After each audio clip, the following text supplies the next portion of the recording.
உமக்கு மேல் ஒருவரும் இல்லையே, எல்லோருக்கும் மேலாக உயர்ந்தவர்.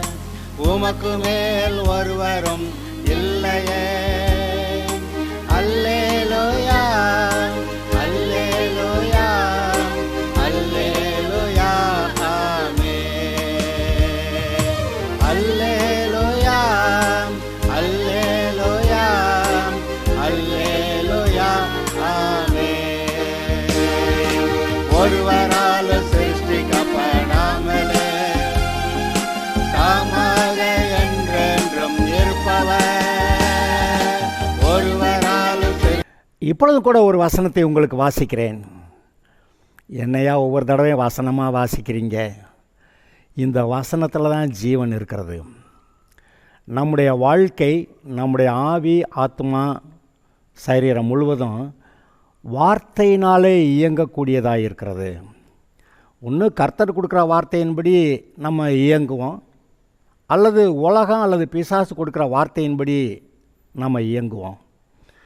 இன்றைக்கி பெட்ரோல் அல்லது டீசலில் வண்டி ஓடுற மாதிரி நம்முடைய ஜீவன் வார்த்தையினாலே இயங்குகிறது. பிசாசுடைய வார்த்தையை ஏற்றுக்கிட்டால் பிசாசுடைய வழியில் ஓடும் வண்டி. கர்த்தருடைய வார்த்தையை ஏற்றுக்கிட்டால் கர்த்தருடைய வழியில் பாதையில் இந்த வண்டி ஓடும். இன்றைக்கு வார்த்தை தான் நமக்கு முக்கியமாக இருக்கிறது. வார்த்தையினாலே நம்முடைய வாழ்க்கை அமைந்திருக்கிறது. யாராவது ஒருத்தர் ஒரு வார்த்தை சொன்னால், அந்த ஆள் நல்ல வார்த்தை சொன்னாருங்க, சந்தோஷம், அந்த ஆள் நல்ல மனுஷங்க அப்படின்னு சொல்லி உங்களுடைய இருதயத்தை சந்தோஷப்படுத்துகிறது. யாராவது ஒருத்தர் வார்த்தை சொல்லிட்டா, அந்த ஆள் என்னை திட்டுறான் அப்படின்னு இருதயத்தை வருத்தமாக்கிறது. சிலர் ஏதாவது சொன்னோன்னே உங்களுக்கு அது மேலே கோபம் வந்துடுது. சிலர் ஏதாவது சொன்னோன்னே சண்டைக்கு போயிடுவீங்க. என்னங்க நடந்துச்சு? சில வார்த்தைகள் வந்தவுடனே உங்களுடைய இருதயத்துக்கு இதமாக இருக்கிறதும் இருக்குது. சில வார்த்தைகள் வந்தால் வருத்தப்படுத்த, துக்கப்படுத்த, கோபப்படுத்த, சண்டைக்கு போக அப்படியெல்லாம் ஆக்கிறது. என்னதுங்க வார்த்தை? அதே சமயத்தில் உங்களுக்கு பிரியமானவங்க ஒரு வார்த்தை சொன்னால் அப்புறம் அவங்கள பற்றியே நினச்சி அடிக்கடி அவங்கக்கிட்ட கூப்பிட்டு பேசி அப்படியெல்லாம் செய்கிறது. அப்புறம் அவங்களுக்கு பிரியமானது செய்கிறது. இதெல்லாம் அந்த வார்த்தைகள் நமக்குள்ளே செய்கிறது. இன்றைக்கும் தேவனுடைய வார்த்தை தான் உலகத்தில் இருக்க மற்ற எல்லா வார்த்தைகளை காட்டிலும் மேலானது, ஆசீர்வாதத்தை கொண்டு வரக்கூடியது. மனுஷன் அப்பத்தினாலே மாத்திரமல்ல, தேவனுடைய வாயிலிருந்து புறப்படுகிற ஒவ்வொரு வார்த்தையினாலும் தேவனுடைய வார்த்தையினாலே பிழைப்பான். அந்த வார்த்தைகளை இயேசு சொல்லுகிறார், ஜீவாப்பம் இதுவே. அவர் கொடுக்குற வார்த்தை தான் ஜீவாப்பம். கடைசிக்கு தன்னுடைய சரீரத்தையே ஜீவாப்பமாக கொடுக்குறேன்னு வேற சொல்லிட்டார். அதனால் அவர் கொடுக்கறது தான் நமக்கு அப்பம். அவர் கொடுக்கறது தான் அந்த வார்த்தை, ஜீவ வார்த்தை. அந்த வார்த்தை இப்போ நான் உங்களுக்கு வாசிக்கிறேன். ஒன்று பிலிப்பியர்கள் நிருபம் 1 அதிகாரம் 5வது வசனத்தை நான் வாசிக்கிறேன். பிலிப்பியர் 1:5. உங்களில் நற்கிரியையை தொடங்கினவர் அதை இயேசு கிறிஸ்துவின் நாள் பரியந்தம் முடிய நடத்தி வருவார் என்று நம்பி நான் உங்களை நினைக்கிற போதெல்லாம் என் தேவனை ஸ்தோத்தரிக்கிறேன். இந்த வார்த்தையை நல்லா கவனிப்போம். கேட்டிருக்கீங்க, ஆனால் புரிஞ்சிருச்சா? நான் திரும்ப வாசிக்கிறேன். உங்களில் நற்கிரியையை தொடங்கினவர். எப்போ நற்கிரியை தொடங்கினார்? எப்போ நம்ம நல்லவனாக மாறுறோம்? எப்போ தேவனுடைய பிள்ளையாக மாறுறோம்? எப்போ ரட்சிக்கப்பட்டோம்? இயேசு கிறிஸ்துவின் சுவிசேஷத்தை ஏற்றுக்கொண்டப்ப நம்ம மாறினோம். அந்த நேரத்தில் தான் நற்கிரியை உங்களிடத்தில் தேவன் ஆரம்பித்தாராம். என்றைக்கு நீங்கள் இயேசுவை ஆண்டவராக ஏற்றுக்கொண்டு தேவனுடைய பிள்ளையாக மாறினீர்களோ அன்றைக்கு உங்களிடத்தில் நற்கிரியையை தொடங்கினவர் அப்படின்னு போட்டிருக்கு. இன்றைக்கி உலகத்தில் எவ்வளோ பேர் நல்ல காரியம் செய்கிறேன்னு சொல்கிறவங்க இருக்காங்க.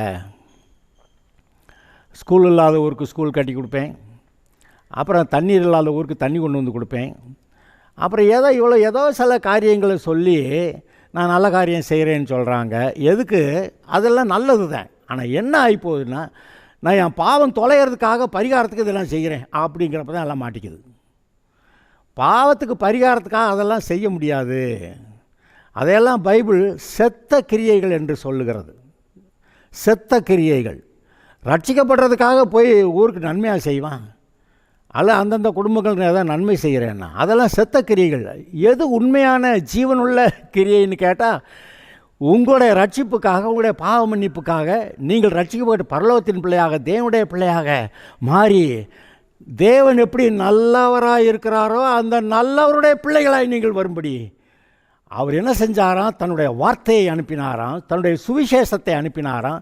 அவருடைய சுவிசேஷத்தை நீங்கள் ஏற்றுக்கொண்ட போது உங்களில் நற்கிரியையை தொடங்கினவர்.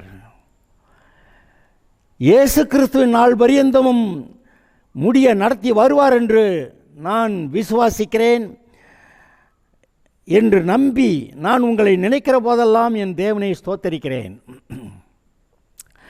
அது இப்போ நீங்கள் எல்லாம் பாருங்கள், ரட்சிக்கப்பட்ட யாராவது ஒருத்தர் ரட்சிக்கப்பட்டாருன்னா அவங்களுக்குள்ள கர்த்தர் தன்னுடைய நற்கிரியை ஆரம்பித்திருக்கிறார். நீங்கள் ரட்சிக்கப்பட்டீங்க, நீங்கள் என்றைக்கு ரட்சிக்கப்பட்டீங்களோ அன்றைக்கு கர்த்தர் உங்களிடத்தில் நற்கிரியை ஆரம்பித்திருக்கிறார். மற்ற உலகத்தார் ரட்சிக்கப்படாதவர்கள் செய்கிற நல்ல காரியங்கள் கூட அதெல்லாம் செத்த கிரியைகள்னு கர்த்தர் சொல்லிவிட்டார். அவன் செத்தவங்க, ரட்சிப்பு இல்லைங்க. நீங்கள் கிறிஸ்துவுக்குள்ளே ஜீவன் உள்ளவர்களாக இருக்கீங்க, அவங்க கிறிஸ்துவுக்குள்ளே இல்லைங்க, அவங்களுக்குள்ள ஜீவன் இல்லைவங்க, ஜீவன் இல்லைங்க. அங்கே ஜீவன் இல்லைன்னா அப்புறம் என்ன? செத்தவங்க நடைப்பயணமாக இருக்கிறார்கள். ஒரு நாள் அந்த நடைப்பயணம் கூட நடக்காமல் படுத்துரும். ஆனால் நீங்கள் ஜீவன் உள்ளவர்கள். நீங்கள் இந்த பூமியை விட்டு போகும்போது கூட நீங்கள் பரலோகம் போகிறீர்கள். ஜீவன் உள்ள இடத்துல, நல்ல ஒரு இடத்துல. இயேசு என்ன சொன்னார்? தேவன் ஒருவர் தவிர நல்லவன் ஒருவனும் இல்லையே. அப்படி தேவனோட நீங்கள் சேர்ந்துக்கிட்டதுனால உங்களிடத்திலே தேவன் நற்கிரியைகளை ஆரம்பித்தவர். இயேசுவின் வருகை பரியமாக அதை நடத்துவார் என்று நம்பி உங்களுக்காக நான் கர்த்தரை ஸ்தோத்தரிக்கிறேன்னு பவுல் சொல்கிறத கேட்டிங்களா? உங்களிடத்துல நீங்கள் ரட்சிக்கப்பட்டால நற்கிரியை தொடங்கிட்டார். ஒரு வேலை சிலர் நல்லா ஒன்றும் பெருசாக ஒன்றும் செய்யலைங்க, எல்லாம் ஒன்றும் செஞ்சிருக்காட்டி பரவாயில்ல, கர்த்தருக்குள்ளே முன்னேறுங்க. உங்களை நடத்துகிறவர், உங்களை செவ்வையான பாதையிலே, அவர் தம்முடைய நாமத்தை நிமித்தம் உங்களை நீதியின் பாதைகளிலே நடத்துவார். அப்படி தானே எழுதியிருக்கு. அந்த 23ஆவது சங்கீதத்தில் 2 வரியை வாசிப்போம்.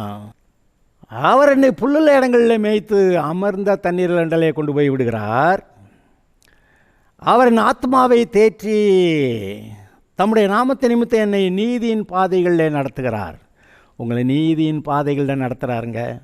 நீங்கள் என்றைக்கு இயேசுவை ஏற்றுக்கிட்டீங்களோ அன்றைக்கு கர்த்தரன் மேய்ப்பராக இருக்கிறார்னு ஏற்றுக்கிட்டீங்க. அவர் உங்களை புல்லுள்ள இடங்களில் மேய்க்கிறாரு, அமர்ந்த தண்ணீரில் கொண்டு போய் விடுகிறாரு. அவருடைய ஆத்மாவை தேற்றி அவருடைய நாமத்தை நிமித்தம் உங்களை நீதியின் பாதைகளில் நடத்துகிறாரு. மரண இருளின் பள்ளத்தாக்கில் இருந்தால் கூட பயப்பட வேண்டியதில்லை, நான் அவர் கொண்டு போய் சேர்ப்பார். சத்துருக்களுக்கு முன்பாக கர்த்தர் நமக்கு ஒரு பந்தி ஆயத்தம் பண்ணி தலையை எண்ணெயால் அபிஷேகம் பண்ணி ஜீவனுள்ள நாளெல்லாம் நன்மையும் கிருபையும் தொடர பண்ணுகிறவர். நீங்கள் நற்கிரியைகளை செய்ய உங்களிடத்தில் கர்த்தர் ஆரம்பித்தார். நீங்கள் கர்த்தரோட கூட இருக்கிறதுனால நன்மையும் கிருபையும் உங்களை தொடரும் ஜீவனுள்ள நாளெல்லாம். அல்லேலூயா. உங்களிடத்தில் நற்காரியத்தை தொடங்கினவர், நற்கிரியைகளை தொடங்கினவர் இன்று அதை நற்கிரியைகளை நடப்பித்து கொண்டிருக்கிறார். சோர்ந்து போயிருந்தால் மறுபடி எழுந்து நம்முடைய வாழ்க்கையில், கிறிஸ்துவுக்குள்ளான நம்முடைய வாழ்க்கையில் ஓட்டத்தை ஓடுவோமாக.